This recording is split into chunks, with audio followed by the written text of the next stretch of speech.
feliz sábado. A mensagem deste sábado, dessa manhã, não podia ter outro tema, né? De mãe. De mãe para mãe. E nessa manhã eu gostaria de compartilhar qualidades, desafios da vida de uma mãe.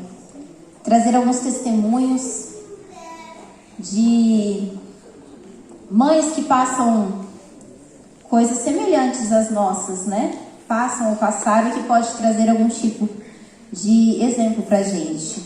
E caso você não seja mãe ainda, que você esteja solteira, para os homens também que estão em nosso meio, ou para as mães que já têm os seus filhos já grandinhos, né? Essa mensagem é para cada um de nós também, para todos nós, porque ela é um conselho que vem de Deus. E ela vai falar sobre fidelidade, intimidade e empatia. Eu sempre gostei de falar sobre propósito e missão. As mensagens que eu trazia para a igreja sempre tem essa mensagem como foco. E isso combina muito com o tema de mãe. Porém, por algum tempo, eu não sabia qual era o meu propósito. Ou então eu não queria aceitá-lo. Ou talvez eu não entendia, por ser muito nova. E a palavra propósito, ela traz por definição o seguinte. O dicionário diz que é intenção de fazer algo, projeto, desígnio. Um exemplo, tenho um firme propósito de viajar. Ou também aquilo que se busca alcançar, um objetivo, finalidade, intuito. Ter bons propósitos na vida. E nessa manhã eu quero trazer o meu testemunho, de como eu não era assim. Eu não tinha isso em minha vida, eu não tinha isso em minha mente, eu não sabia qual era o meu propósito. Eu e o Virgílio, nós nos casamos, eu tinha 16 anos. Nós juntamos as nossas escovas de dente. E namoramos durante 1 ano. Eu conheci ele, eu tinha 15 anos. Nos relacionamos e aí, com 16 anos, resolvemos morar juntos. Por conselho da minha avó. Eu morava com a minha avó na época. E eu trabalhava no banco pela manhã e à noite eu trabalhava. Então, eu saía do trabalho, eu ia para minha casa, ficava um tempinho lá, ia para a escola e depois eu ia para a casa do Virgílio. Porque naquela época, ele também tinha saído da casa da mãe dele, da irmã dele com quem ele morava. E tinha alugado uma casinha para ele. Então eu passava a maior parte do tempo na casa dele, ou no trabalho, ou na escola. E um dia minha avó falou assim: Suzane, você já não mora mais aqui, amor. Você já é casada. Você só passa por aqui para tomar um cafezinho da tarde. Mas você já tem o seu cantinho. Vai embora. Conselho da minha avó. Eu tinha 16 anos. Pegue suas coisas. Mas foi com muito carinho que ela falou isso. Porque ela já sabia que eu já não estava vivendo mais ali. E tudo que eu tinha era uma cômoda. Uma cômoda e minhas roupas. Que quem tinha me dado era o Virgílio, aquela cômoda. Então um dia ele chegou lá, passou, pegou aquela cômoda e fomos morar juntos. Aí sim, estávamos casados. Com 18 anos, a gente já morando junto, decidimos comprar um terreno. Porque morávamos de aluguel. E já estávamos até numa casa boa, nossa segunda casa de aluguel. E de repente o dono da casa pediu. Ele falou assim: olha, vocês precisam desocupar porque eu vendi ou porque ele ia reformar a casa. E naquela época, para você alugar uma casa ou comprar, você não tinha facilidade da internet. Você precisava ir para aquelas folhas amarelas, os classificados. E eu me lembro abrindo o classificado e na página esquerda estava de aluguel e da direita estava de vendas de terreno. E eu com 18 anos virei para o Virgílio e falei assim: nós vamos comprar um terreno. Ele falou: mas a gente não tem condições. Eu falei: mas a gente vai comprar. Porque essa história de ficar alugando casa, muda pra cá, muda pra lá, tá errado. Vamos comprar um terreno. E compramos um terreno. Não tínhamos nada. Não tínhamos um trabalho com um salário muito bom. Não tínhamos não, mas tínhamos apenas uma moto, né? E aí compramos aquele terreno. E agora precisa construir. Fomos morar na casa da minha sogra por um tempo, construímos uma edícula. Muito simples. Mas tínhamos a nossa casa. Uma vitória. E logo depois de 1 ano, eu com 19 anos, falei: ah não, essa casa aqui tá muito sem graça. Só nós dois aqui. Quero um filho. Eu falei, eu quero um filho. Vou engravidar.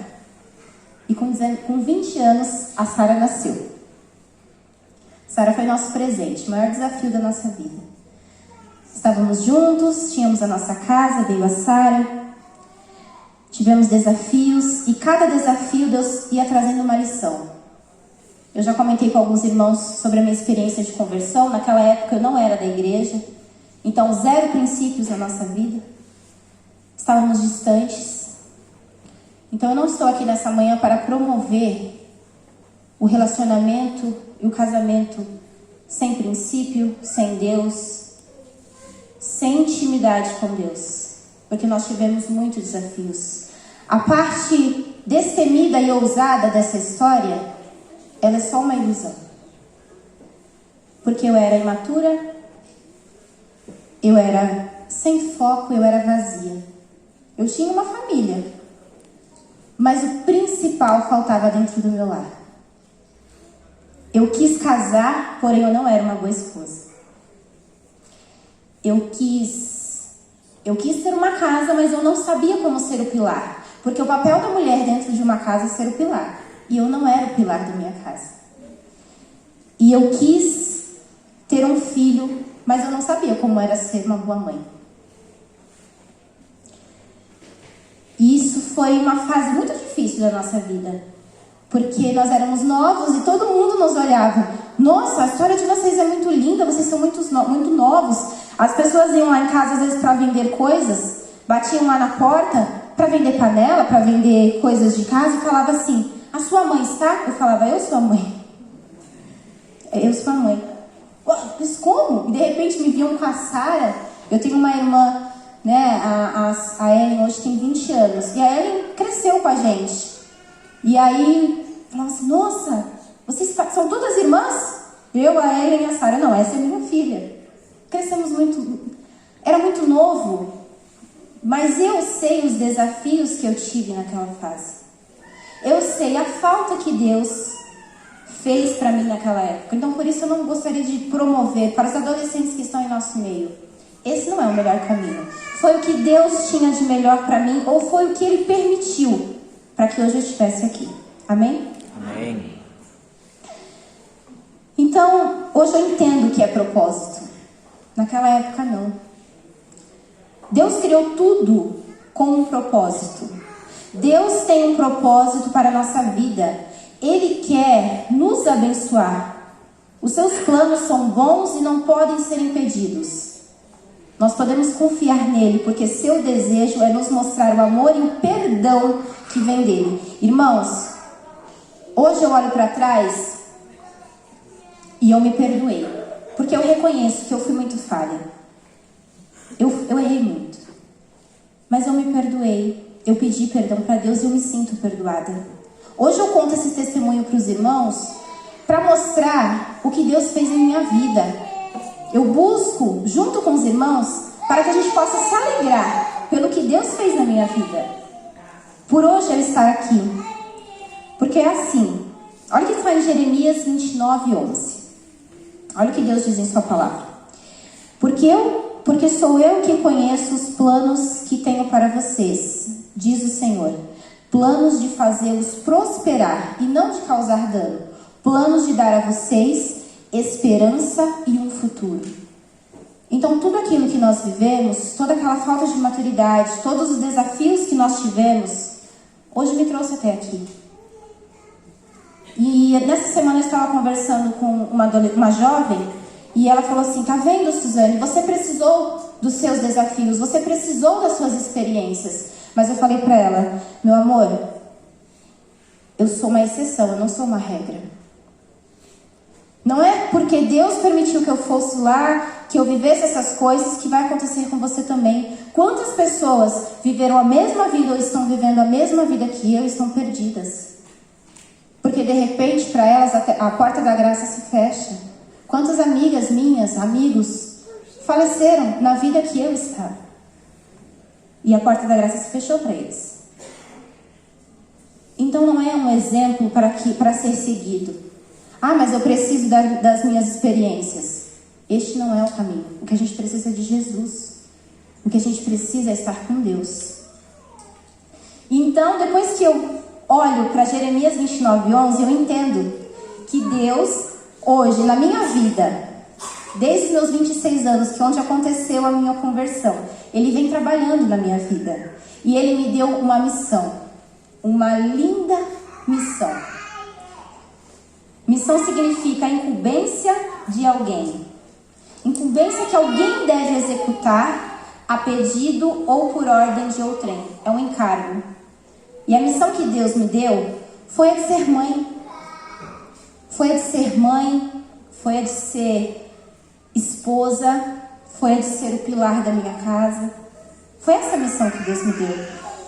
De ser guardiã do meu lar. Você, mãe, você é guardiã do seu lar. Você é o termômetro da sua casa.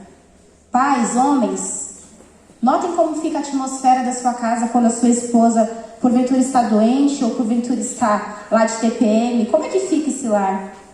Ele perde o brilho. Ele fica meio monótono, fica meio sem graça, sem cor. Não que os homens não tenham a sua importância, a sua devida importância. Tem muita. Mas o brilho que a mulher traz dentro de uma casa é maravilhoso. E a principal missão de ser guardiã, de zelar pelo seu lar, de cuidar da sua casa, cuidar da saúde, de cozinhar. Que privilégio que Deus nos deu. De escolher o que vai entrar ou não na sua casa. Nós temos essa missão. Deus nos deu essa missão. Olha, isso nós não vamos comprar. Isso nós vamos comprar. Lá em casa a gente vai fazer agora a cura do limão. E aí quem for fazer, cara feia. Quem é que faz isso? É mãe. Quem é que acorda cedo? Ó, tem que tomar esse remédio. Samuel ficou doente. Mãe, mas eu não quero tomar injeção. Não, não vai tomar injeção, filho. Chegou lá, a médica, vai ter que tomar injeção. Quem foi que segurou Samuel? Vai tomar injeção. Mãe, se o pai estivesse lá, teria segurado, mas a mãe vai lá, acolhe, dá beijinho. Não é assim? O papel da mãe é muito importante. É aquela que abraça, que acolhe, que aquece. E nessa manhã, eu quero trazer o testemunho também de uma mãe muito importante. O nome dela é Joquebede. E ela nessa manhã, ela vem trazer um exemplo da mãe que se arrisca. Que mãe que não se arrisca? A gente se arrisca diariamente como mãe. A gente está sempre tentando acertar. Quando a gente erra, é porque de alguma forma a gente estava tentando acertar. E essa mãe, eu quero trazer como referência para a classe das mães que têm filhos pequenos, crianças, tá? Êxodo 2:1. E a mulher concebeu e deu à luz um filho, e vendo que ele era formoso, escondeu 3 meses. Vocês já pararam para imaginar, para pensar como foi a vida de Joquebede? Difícil. Gente, Samuel nasceu com 3 dias, ele gritava na maternidade, mamá! 3 dias. Eu não estou mentindo. Não estou mentindo. A enfermeira saiu correndo do posto dela e falou assim, tem um bebê pedindo mamar? Eu falei, ele pediu mamar. Ele não pediu mamar, mas a expressão, o grito dele, dava a entender que ele estava pedindo mamar. E desde então, Samuel é uma bênção nas nossas vidas. Mas ele, bebezinho, de madrugada, 3 horas da manhã em ponto, era um grito. Parecia que estava matando, mas porque ele queria mamar. Samuel sempre foi guloso. Eu fico pensando, Joquebede tinha que esconder Moisés. Criança chora, porque é a única linguagem que ela tem. E ela não podia dar sinais de que tinha uma criança dentro daquela casa.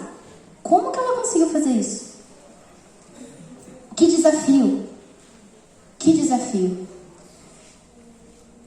Mesmo sabendo do perigo iminente de ser pega pelos soldados egípcios, ela buscou uma alternativa corajosa para defender seu filho Moisés.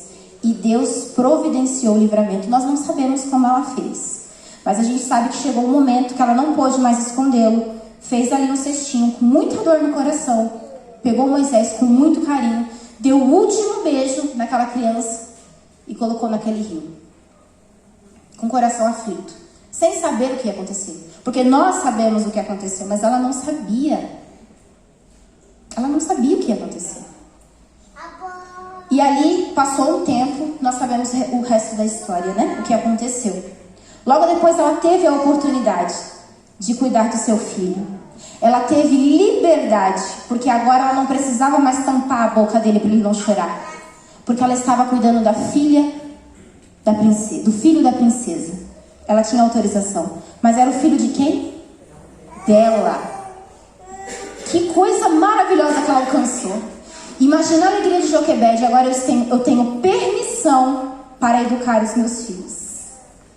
O meu filho. Gente, que liberdade, que peso que saiu daquela mãe. Mas ela teve que aproveitar cada momento, porque tinha um fim, tinha um prazo. Mães de pequenininhos, nós temos um prazo. Hoje, se a gente olha pelos estudos, pela palavra de Deus, nós sabemos que temos um prazo para dar bons exemplos, para educar, para ensinar e para criar. A partir daquele momento, acabou. A criança ela já aprendeu tudo aquilo que ela precisava e a partir de agora ela vai começar a caminhar com os próprios pés. Ela vai começar a ter os seus próprios pensamentos, seus próprios desejos. Vai aonde às vezes a mãe não pode ir, né? Então, tempo de qualidade foi o que Joquebede teve com Moisés. Ela aproveitou cada momento com seu filho, ela ensinou, corrigiu, educou, conversou e ouviu. A gente estava vendo agora pela manhã, aproximadamente 12 anos ela precisou entregar ele. Será que foi fácil para ela? Não foi. Mas tudo o que ela tinha para fazer, ela fez até aquela idade. E mães, educação vem de onde? Casa, de berço. Se alguém falar que veio da escola, porque hoje em dia é esse o pensamento aí fora. Hoje em dia você entra numa escola, tem muitas professoras aqui comigo e vão concordar. Como está difícil uma instituição escolar, como está difícil uma sala de aula. Porque falta o quê? A educação que vem de casa. Hoje em dia você vai chamar a atenção de uma criança, ela fala assim pra você, mas nem meu pai fala assim comigo. Mas aí é esse o problema. Hoje em dia você vai levar a criança, o aluno causa algum problema dentro da sala de aula e parece que a gente tem que ter medo dos pais, porque eles falam assim, eu vou chamar meu pai aqui, eu vou chamar minha mãe aqui. Meu pai é policial. Eu tinha um aluno eu trabalhei em creche, um aluno de 2, 3 anos, usando fralda, irmãos. Usando fraldas. Ele virou pra mim, apontou o dedinho assim, ó, primeiro dia de trabalho. Apontou o dedinho assim pra mim e falou assim, ó, eu vou te matar. Bebezinho, nem sabia o que estava falando, né? Mas sabe o que ele falou? A explicação dele? O meu pai falou que quando a gente não gosta de alguém, a gente tem que matar. Trabalhei numa comunidade. E lá a formação das crianças era essa. Então hoje o que a gente está colhendo na nossa sociedade é a falta de educação em casa. É a educação principal, o acolhimento materno. É essa educação que está refletindo isso nas nossas escolas, na sociedade. É a falta da mãe. Na idade da Sara, eu tinha um professor chamado Hiroshi, professor de matemática, nunca me esqueço. E eu tinha um sério problema. Eu fazia a minha lição, só que eu gostava de conversar. E isso atrapalhava. E o professor Hiroshi uma vez falou assim, olha, eu vou chamar sua mãe aqui. E eu não dei ouvidos. E de fato ele chamou a minha mãe. A minha mãe tá aqui, ó, gente. Nesse celular aqui agora. Estou gravando para ela. E ela vai lembrar desse episódio. A minha mãe foi do caminho de casa, porque eu cheguei lá e falei, mãe, olha, chamaram a senhora lá na escola. Ela foi do caminho de casa, a gente foi andando até a escola, ela me passando um sermão, que ao final do sermão eu falava assim, mãe, me bate, porque parecia que ia doer menos, sabe? Ela ia bater e ia passar. Mas não, ela escolheu falar. Ela falou, você não gosta de falar na escola? Pois agora você vai me ouvir. E falou. Chegou lá, o professor Hiroshi falou o que tinha acontecido. Falou assim, olha, ela é uma boa aluna, porém ela fala demais. E isso atrapalha. Irmãos, nunca mais. A minha mãe falou assim, Suzane, você tem que obedecer o seu professor. Seu professor não está aqui para ficar perdendo tempo, para você ficar quieta, falando para você ficar quieta. Você tem que ficar quieta no momento que ele entrar, até o momento dele sair, prestar atenção. Eu jamais quero ser chamada na escola. E de fato ela nunca mais foi. E aí eu ganhei uma filha que gosta de falar. Fui chamada na escola, a Sara tinha 5 anos. Mãe, sua filha tem um pequeno problema. Ela é maravilhosa, obediente, porém ela gosta de falar. Na creche. Lembrei da minha mãe. E desde então a gente vem conversando com ela sobre isso. Sara gosta de falar, mas a gente fala para ela, jamais desrespeite um professor. Jamais desrespeite um adulto. Jamais. Você deve respeitar a todos, ter empatia, se colocar no lugar. Se colocar no lugar do outro. Você gostaria que fizesse isso com a sua mãe? Com o seu pai? Então não faça com o outro. E assim a gente vem tendo bons frutos lá em casa. Nós devemos pedir orientação de Deus para corrigir os nossos filhos. Não devemos bater com raiva ou por vingança. Nós devemos educá-los.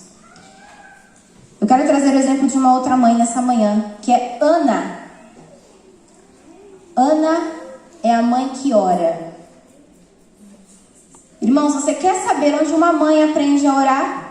Ou aprende o valor de uma oração? Na adolescência. Mães de adolescentes? Pais de adolescentes? Adolescência é tudo de bom, não é? A gente aprende ali a ser fervoroso. Lá em casa eu estou passando por isso. Nós estamos na transição, mas posso dizer que é o melhor.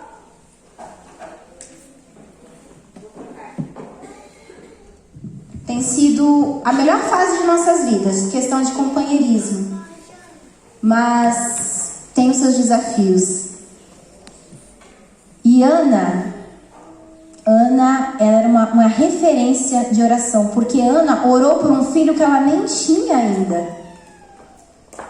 Em 1 Samuel 4,11 nos revela que ela pediu e diz que se Deus concedesse aquela maravilhosa bênção para ela, ela ia entregá-lo, ela ia educá-lo e ia entregá-lo para servir a Deus, para servir lá no templo. Ana teve o seu filho e como fruto dessa oração, pelo fruto das suas orações, em 1 Samuel 2,19, conta a missão de Ana. Todo ano, o que Ana levava para o templo? Quando ela ia visitar Samuel? Uma túnica. E o Espírito de profecia nos revela que cada fibra daquela túnica tinha oração. Era por oração. Então as mães na fase de adolescência, com os adolescentes, nós devemos orar, nós devemos buscar ao Senhor. Dar exemplos, sermos bons exemplos para os nossos filhos. Os nossos filhos, eles nos observam. Não adianta a gente agir com contradição, ser contraditório com um adolescente. Ele não absorve. Pelo contrário, ele começa a criticar, ele começa a questionar. Mas os meus pais não são assim. Eles falam uma coisa, mas quando chega determinado momento, eles fazem outra. O exemplo, os nossos exemplos são muito importantes para os nossos filhos. O Samuel, lá em casa a gente fala com ele, filho, não faça isso. Você gostaria que o seu amigo fizesse isso com você? Não faça. E é a forma que ele tem aprendido. E um dia, estou eu vestindo Samuel para ir para a escola, na correria, bota a camisa, bota uniforme, e de repente eu coloquei o casaco e raspou na orelha dele. Ele falou, mãe, a senhora gostaria que fizesse isso com você? filho, me desculpa, mas o que ficou, eu não falo isso pra ele? Ele falou pra mim, filho, me perdoa. Desculpa, mamãe, foi sem querer que a gente tá com pressa. Mas ele falou. E não é só isso. Se você observar, muitas coisas do que você fala ou faz, o seu filho vai repetir. Os nossos filhos repetem. Então, os bons exemplos, os exemplos de Ana para o seu filho, foi muito importante. O tempo e a dedicação que ela teve com Samuel foi muito importante. E perdão. Vocês já perdoaram o filho de vocês? Já pediram perdão para o filho? Porque às vezes a gente acha que não é importante. Mas o nosso filho, ele também precisa ser perdoado. Ele não vai ser perfeito. Além de pedir perdão para o nosso filho, você já pediu perdão para o seu filho? Não é porque ele é uma criança que ele não precisa disso, ele precisa de bons exemplos. A gente não ora, Senhor, perdoe as nossas dívidas, assim como nós perdoamos os nossos devedores? Nosso filho é nosso próximo, e é o mais próximo que nós temos. Você como mãe, o mais próximo que você tem é o seu filho. Então, se você não pede perdão, ou não perdoou o seu filho, peça a Deus sabedoria. Desde pequenininho, é um ótimo exemplo para ele. Que se ele esbarra alguém na rua, desculpa. Para que seja dessa forma. Para que seja algo natural. Para que seja um hábito. Para que ele cresça um adulto que entenda o valor do perdão. Isso é muito importante. E a terceira e última mãe dessa manhã, que eu quero trazer como exemplo, é Agar. Agar é a mãe que chora. Eu sou chorona. Você também? Eu sou chorona. E isso é um dos atributos que vem junto com a mãe. Eu não sei quantas nessa manhã aqui está nessa condição. Eu não sei quantas das mães que estão aqui já passaram por essa condição.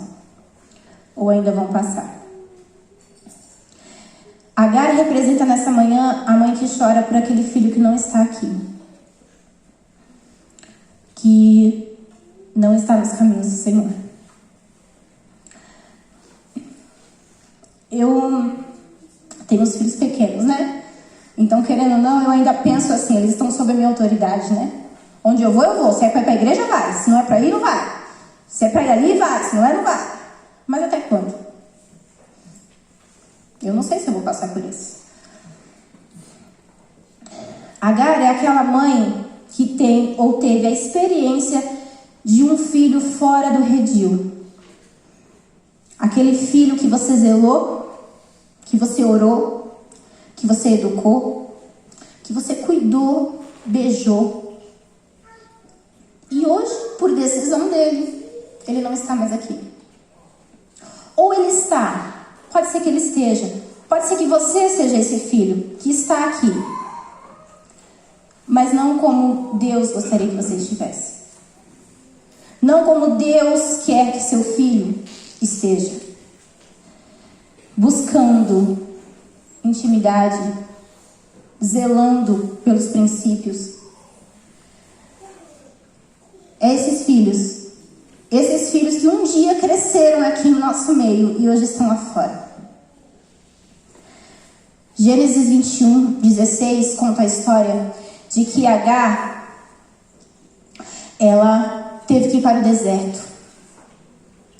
E lá no deserto ela viu que não tinha mais chances. A água tinha acabado, as provisões que ela tinha se acabado.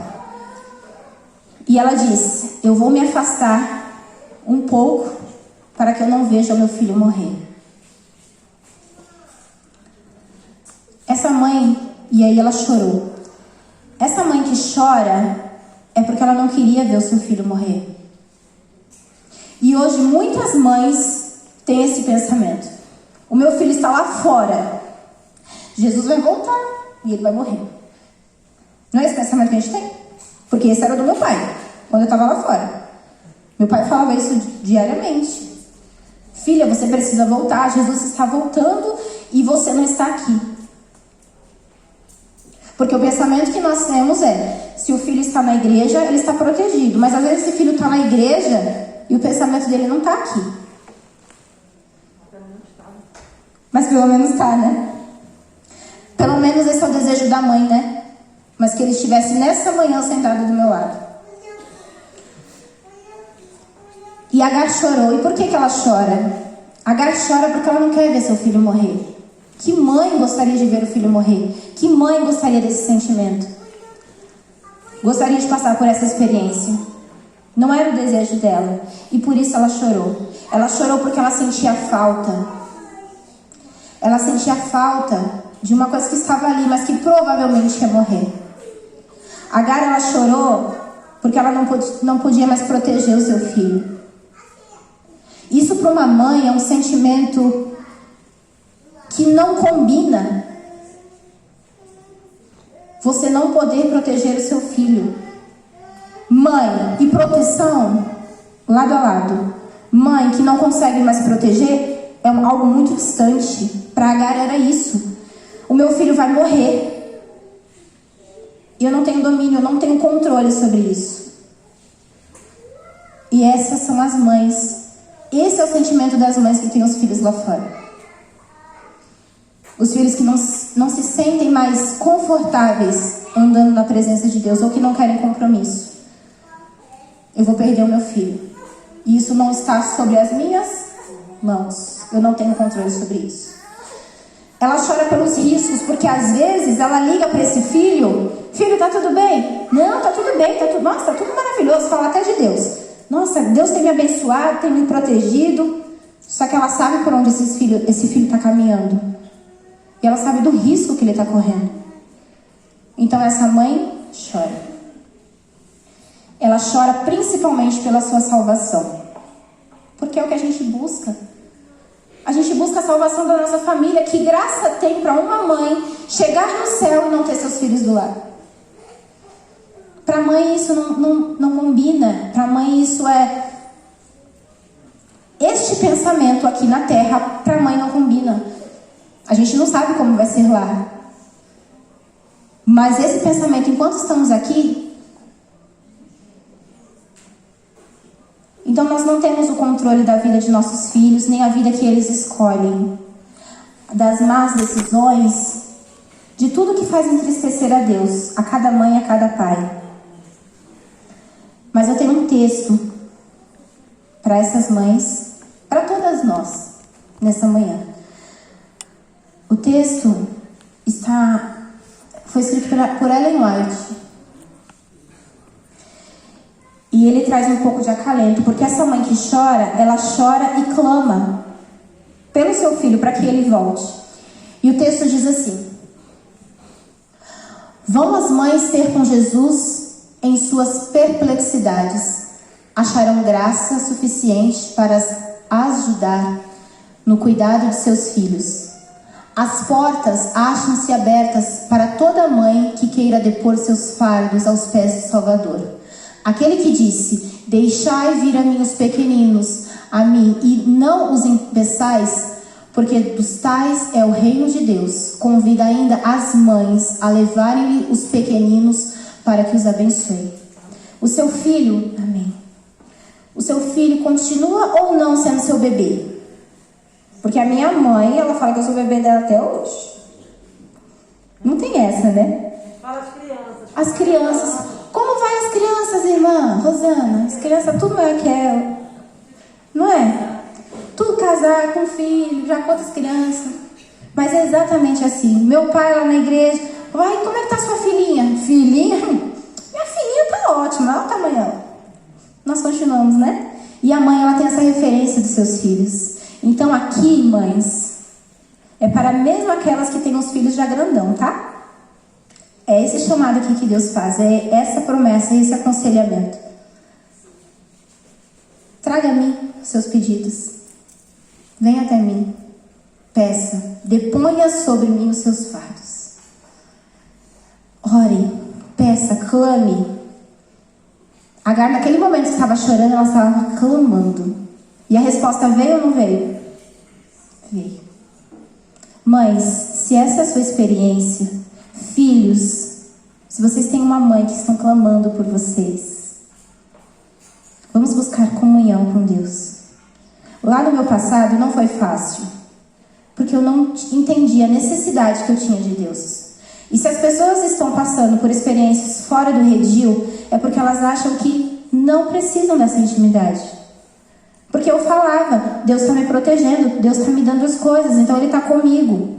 Mas eu não entendia a questão de levar o nome dEle, de obedecer. Eu não via esse brilho. Então esses filhos que estão lá fora, talvez eles estejam passando pela mesma situação. Eu não estou vendo brilho em obedecer a Deus. E quem é que vai dar esse brilho? E quem é que promove essa felicidade? É Deus. Então basta uma mãe clamar para o inimigo estremecer. Aquela expressão, mães de joelho, filhos de pé. Eu gosto de mãe de joelho, filhos de joelho, família de pé. Não desista. Não desista de clamar. Mas, Senhor, eu tenho clamado há tanto tempo. Não desista, ainda não acabou. Não desista, vamos até o fim. Mães que vocês ainda não tiveram, ou glória a Deus, não vão precisar passar por essa experiência. Clamem, unidas. Vocês sabem a dor de uma mãe que ora dia e noite pelo seu filho e às vezes vai numa rede social e vê ele fazendo coisas erradas? Que sentimento! Vamos ser unidas e clamar pelos filhos que cresceram em nosso meio e estão lá fora? Ainda dá tempo. Ainda.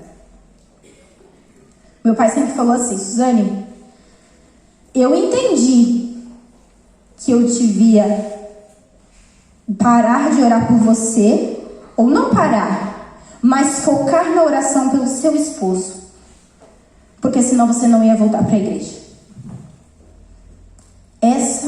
Esse foi o meio que o Espírito Santo fez meu pai entender, que ele estava orando de uma forma, ele tinha que orar pelo meu esposo. E foi assim que aconteceu, porque no momento que o Vigílio pisou no pé na igreja, ele nunca mais saiu. Minha família. A família que hoje eu entendo como missão. Hoje eu entendo o meu propósito. Onde não cabe a minha família, não me cabe. Então essa mãe que hoje clama pelo seu filho, ela precisa de ajuda em oração. Estou falando demais, esse negócio tá tudo acabando. Daqui a pouco a minha mãe vem aqui e fala, Suzane, chega. Vamos clamar, orar a Deus, juntas, unidas, com um propósito. Eu vou colocar no meu caderninho, pelaquela mãe que eu sei que o filho dela precisa da atuação do Espírito Santo. E para concluir, eu gostaria que todos juntos lêssemos Mateus 7:11. Vamos lá? Se vocês, apesar de serem maus, sabem dar boas coisas aos seus filhos, quanto mais o Pai de vocês, que está nos céus, dará coisas boas aos que lhe pedirem. Amém. Mães, que missão! Nós somos guardiãs do nosso lar. Então vamos orar e vamos pedir. Porque essa promessa é maravilhosa. Se nós, que às vezes nos consideramos boas mães, acabamos escolhendo coisas erradas para dar para os nossos filhos, oferecer coisas erradas. Se a gente pedir a Deus, Ele vai dar o quê? O ruim ou o melhor? O melhor. Basta a gente continuar pedindo e clamando. E que Ele nos dê sabedoria para pedir. Que o nosso pedido seja o mesmo que o dele. Que conforte o coração de cada mãe aqui nessa manhã. A certeza de que Deus tem o melhor para cada um de nós. Amém.